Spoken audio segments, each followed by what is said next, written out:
kuratornya. Bagus sekali ya.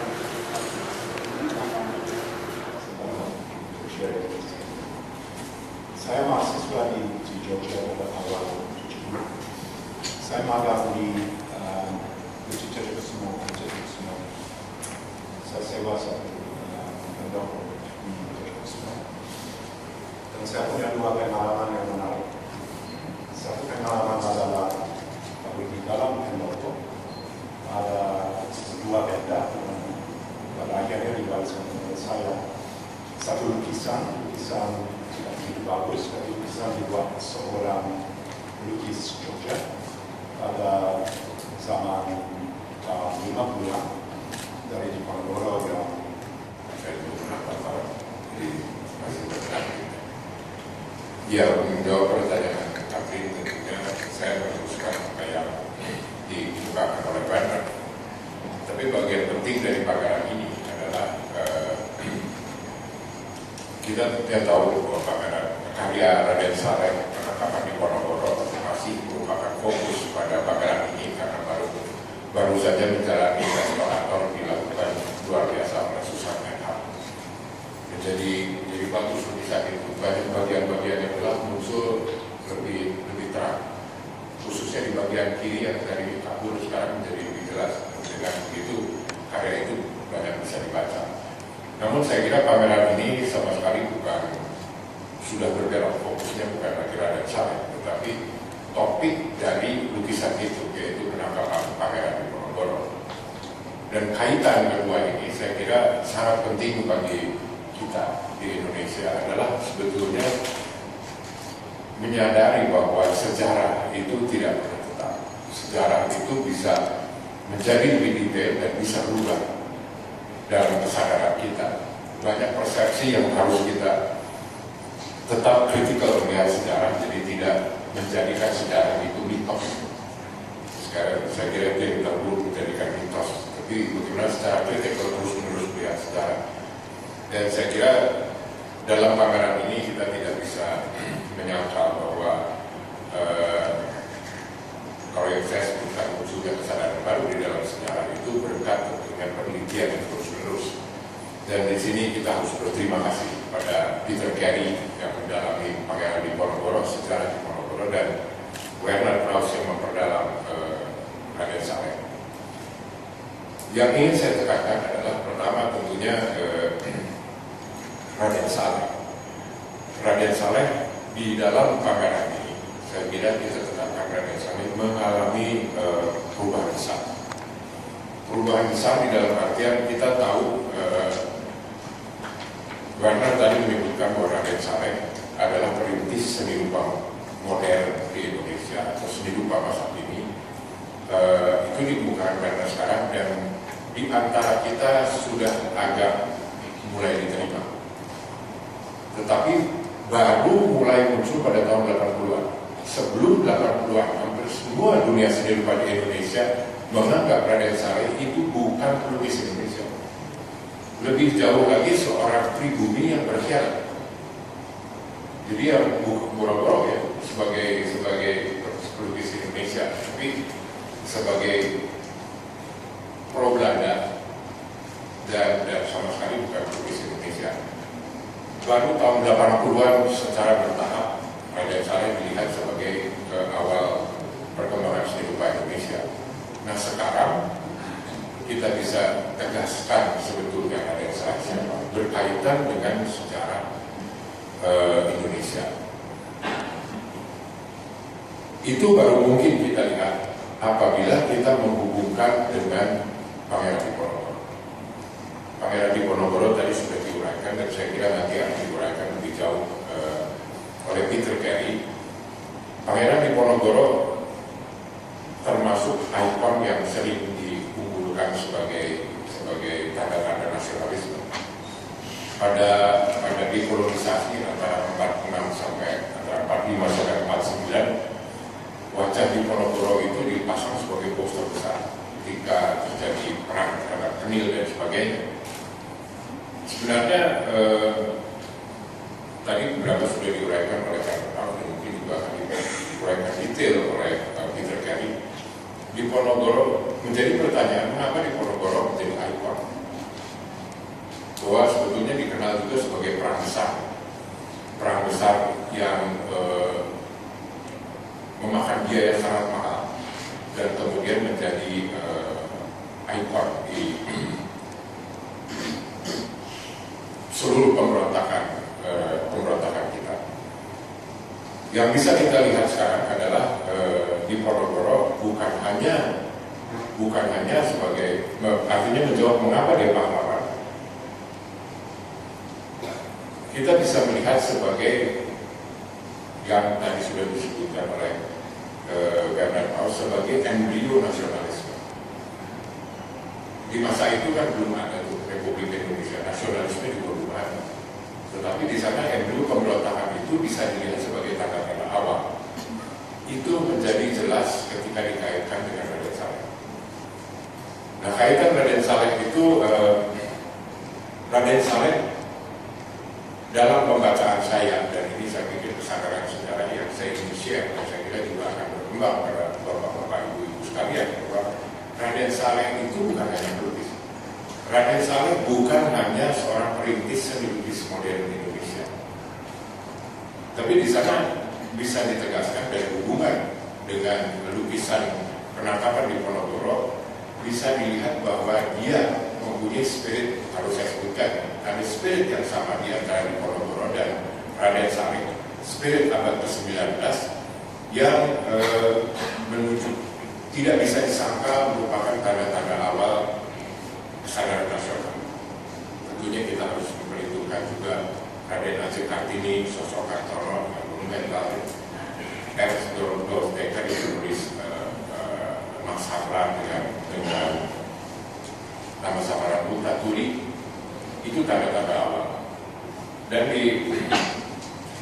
penangkapan Pangeran Diponegoro ini kita bisa melihat bahwa lukisan ini yang tadi tentunya sudah ditampilkan sampai sekarang terus menerus saya kira masih perlu diteliti, karena di sana itu ada lapisan-lapisan kritik,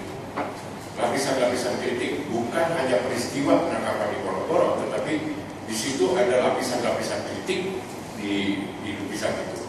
Sebuah contoh kritik yang sangat keras adalah Pangeran Diponegoro itu ditangkap pada bulan Ramadan. Pada lukisan Raden Saleh terlihat betul bahwa Pangeran Diponegoro tidak bersenjata. Jadi artinya kalau ditangkap bulan Ramadan, orang dipancing untuk silaturahmi dan berniat baik. Ketika itulah ditangkap. Dan banyak layers yang lain yang menunjukkan bahwa Raden Saleh bersikap sangat kritis terhadap penangkapan Pangeran Diponegoro. Ringkasnya, mungkin saya kira nanti setelah jawab saya sebuah waktu saya sudah habis. Dengan melihat Pangeran Diponegoro dan Raden Saleh, bisa kita lihat dimensi lain bahwa sebetulnya pada abad ke-19 sebetulnya dunia tidak hanya cuma di daerah koloni, di Eropa juga terjadi pergolakan, terutama membela masyarakat bawah. Nah, perubahan ini yang kemudian membuat Raden Saleh dan Pangeran Diponegoro sebagai bagian dari perkembangan dunia. Tidak hanya sebetulnya nasionalisme, tetapi juga bagian dari perkembangan dunia, dan munculnya pemikiran-pemikiran baru. Dan saya kira dunia yang sekarang ini lebih demokratis dan lebih memperhitungkan keadilan dan sebagainya, itu bagian dari dunia. Saya kira itu bagian yang mahal, karena di abad ke-19 tentunya di samping Pangeran Diponegoro kita harus memperhitungkan juga patri yang terjadi juga pada abad ke-19, bahwa tanda-tanda perubahan dunia pada abad ke-19 data itu cukup banyak di Eropa dan Amerika, pergolakan pemikiran dan perubahan-perubahan. Tetapi di daerah koloni sangat sedikit data itu. Saya kira Diponegoro dan Raden Saleh mewakili perubahan dunia pada abad ke-19 itu di daerah koloni. Dan saya kira pentingnya karya dari Raden Saleh dan juga tentunya kajian Peter Carey pada pangeran ini adalah menurut pendapat pendapat saya bagian itulah yang penting. Bagaimana sejarah bisa dibaca ulang, di mana kita membaca kembali Raden Saleh dan kemudian memaknai lebih mendalam perjuangan Pangeran Diponegoro yang disebut namanya pada media menjelang revolusi Prancis kedua di 1848. Sekian. Yang lain kan dia, yang lain kan dia, cuma dia yang ada kamera. Jadi kalau zaman sekarang, ini wartawan ngapain satu cuma dia yang sadar, yang lain nggak sadar. Itu pada padahal dia tidak ada pada peristiwa penangkapan. Jadi Raden Saleh ini menunjukin ini pengkhianatnya nih. Itu kan gak ada yang mengerti. Terus memang kalau dibandingkan sama lukisan Pineman itu lukisan yang resmi. Itu kelihatan peristiwa gencatan senjata. Jadi pasukan itu meletakkan senjata. Nah itu nggak benar sebab memang masih sejarah masih bisa melihat bagaimana. Tetapi Pangeran Diponegoro datang sana itu kan pada akhir bulan Ramadan. Akhir bulan Ramadan. Jadi kan nggak boleh dong bulan Ramadan tuh bawa pisau terus kemudian curiga segala macam. Ini kan silaturahmi. Ya kan lukis Belanda itu kan nggak ngerti bulan Ramadan tuh harus ada niat baik segala macam. Mereka gambarannya begitu. Dan di sini Saleh memperbaiki. Di Diponegoro kan kemana-mana dia bawa keris. Iya. Ini dia bawa tasbih. Dia buat tasbih. Sebetulnya kalau dibaca ya kita ini Diponegoro di sini itu apa? Marah-marah. Iya. Ya, jadi ada marah-marah karena Niki ada. Boleh marah. Kebunan kan nggak boleh marah. Sampai gitu. Dan tidak ada senjata ya. Di sini tuh binu di sana sini pasukan Diponegoro taruh tumbak-tumbaknya tuh. Padahal kan nggak ada. Jadi pada bulan Ramadan tidak. Memang Diponegoro datang ke sana itu untuk silaturahmi. Tulis dan syahabat lebih jauh. Jadi artinya bukan hanya Diponegoro dan Raden Saleh ini perannya dalam lokal ya. Sekarang zaman global kan kita harus bicara hubungan internasional. Dan kalau diperhitungkan lagi pada abad ke-19 semua catatan perubahan dunia itu kan banyak di Eropa. Sangat sedikit catatan apa yang terjadi di daerah koloni. Daerah koloni itu kan pertama orang-orang juga tidak terdidik. Yang kedua, orang-orang yang ada di daerah koloni itu biasanya gali-gali kan ini disuruh berkuasa di daerah-daerah koloni itu kan gali-gali. Kelompok-kelompok yang sangat tidak intelektual. Jadi sebetulnya mereka pun tidak. Jadi artinya di daerah koloni sangat sedikit bisa ditemukan pertumbuhan orang-orang intelektual. Nah orang seperti Raden Saleh itu hampir tidak ada. Dia 20 tahun di Eropa dan dia menjadi orang intelektual. Boleh disebutkan intelektual seperti Douwe Dekker ya, seperti Kartini pada abad ke-19 yang sangat langka. Nah kalau kita bicara perkembangan dunia sekarang, ini kan sebetulnya akibat dari abad 19 ya. Peran di daerah koloni itu kurang. Ya memang sedikit, tapi dari sedikit itu dianggap nggak ada. Itu pentingnya Raden Saleh. Tapi saat itu dunia internasional memandang Diponegoro itu apakah sebagai pemberontak atau sebagai pejuang? Sesama pemberontak, sebab mereka juga lagi berontak menghadapi feodalisme, menghadapi Eropa menghadapi feodalisme. 19 itu pertama kali filosofi Hegel bicara tentang etika sosial. Sebelumnya tidak dikenal. Jadi di sana kita harus melihat juga bukan kalau kita menoleh ke barat dengan kajian postkolonial itu jangan cuma melihat penjajahnya.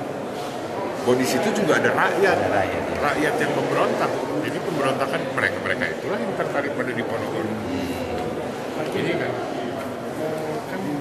lukisan Raden Saleh kan fenomenal. Jika bicara Raden Saleh, poin-poin lukisan mana aja yang menjadi entry point membaca perjalanan seperti ini kan penangkapan. Iya sekarang kita mulai membaca. Dulu tuh sesudah lukisan ini jelas, kita bisa membaca lebih cermat Raden Saleh. Raden Saleh itu kan sering tuh membuat lukisan perburuan. Perburuan. Ya, perburuan itu pemburu dengan binatang-binatang buruannya. Dimanapun kalau kita melihat lukisan perburuan, itu kan kebiasaan kaum feodal. Jadi dia, binatang buruannya lari gitu, terus mereka mengejar dari belakang. Coba ingat, lukisan-lukisan Raden Saleh semuanya, kalau dia bicara perburuan, itu antara pemburu sama binatang buruan itu kayak perang. Komposisinya tuh komposisi perang. Jadi binatang itu melakukan perlawanan, perang. Nah sekarang kita bisa bayangkan apa yang dia maksud. Binatang buruan itu adalah yang dijajah, dan pemburu itu adalah penjajah. Lukisan dia yang juga dikembalikan bersama ini itu antara hidup dan mati. Antara manusia sama singa tuh. Itu judulnya antara hidup dan mati. Nah sekarang kita bisa melihat itu sebetulnya simbol dari rasa ketidakadilan gitu. Di masa-masa itu dia sudah sadar. Jadi Raden Saleh berjuang lewat lukisan gitu ya. Untuk menyebutkan dia perjuangan sebagai gerakan itu enggak ya. Enggak ya. Kita harus lihat kaum intelektual itu tidak dalam sistem. Jadi dia tidak membela siapa, tidak apa. Di luar sistem. Di luar sistem. Nah cuma di zaman itu kan nggak ada yang baca. Ya itu tuh. Sesudah ini dikembalikan pun, ini kan bertahun-tahun ada di sana, orang sana juga nggak baca. Begitu dikembalikan ke sini baru kita mulai ngebaca. Karena kita punya kebutuhan sejarah. Sekarang untuk membaca Raden Saleh lebih jelas lagi bahwa dia bukan cuma peristiwa berburu gitu, peristiwa hobinya orang feodal. Dan di situ jelas sekali romantisisnya. Raden Saleh ini kan sama seperti di sana itu ada gerakan romantisis. Berbeda sekali dengan romantisisme Eropa. Jadi in short, sebetulnya ini artefak dunia. Sebab untuk barang seperti begini di zaman kolonial, tanda di daerah kolonial hampir tidak ada. Sangat mewah ya. Sementara saya sebuah udah scan itu nggak ada. Jadi ini sebetulnya monumen dunia masa kolonial. Majid, berapa artefak dipamerkan di sini? Lukisan berapa? Patung. Oh ya, artefak kalau yang tua kan cuma ini. Yang ini perkembangan modern. Bukan ya. Berapa item? Kalau yang 8 itu diserahkan Raden Saleh ke Raja Belanda, hadiah. Tapi bukan negara, jadi raja. Jadi milik raja pribadi. Tahun 78, 79, sesudah Orde Baru, jadi Belanda terpanggil mengembalikan beberapa yang dianggap artefak. Ini Raja Paradigma dan negara Kutul itu potretnya diambil sama dia. Dia naik pangkat waktu di Ponorogo ditangkap. Di zaman itu kan mereka membuat legiun-legiun di Solo, di apa itu legiun-legiun legioner sebelum Kenil. Nah kalau pemberontakan itu di cross. Jadi kayak pemberontakan di Palembang itu dikirimnya dari Madura yang disebutin Divide Tempera. Jadi dia menangkap di Ponorogo sini pasukan khusus dari mana? Legioner. Nah, ini kan kayak gitu jelas, tapi dari format topinya ketahuan bahwa dia datulog. Nah itu fotonya punya Guntur jelas di profil fotonya. Oh, mesti dilihat lagi. Dan ini jelas di sini kan nggak terlalu mirip. Tapi di situ diambil dari foto resminya, lukisan foto resminya. Jadi itu ditelusuri sama Guntur, kebetulan dia ke Belanda. Dia boleh membuka dokumen-dokumen KITLV, dia banding-bandingin ini orang siapa aja gitu. Dengan mata artis kan dia pikir, wah ini mirip nih karakter-karakter dia lukis dari foto-foto karya official.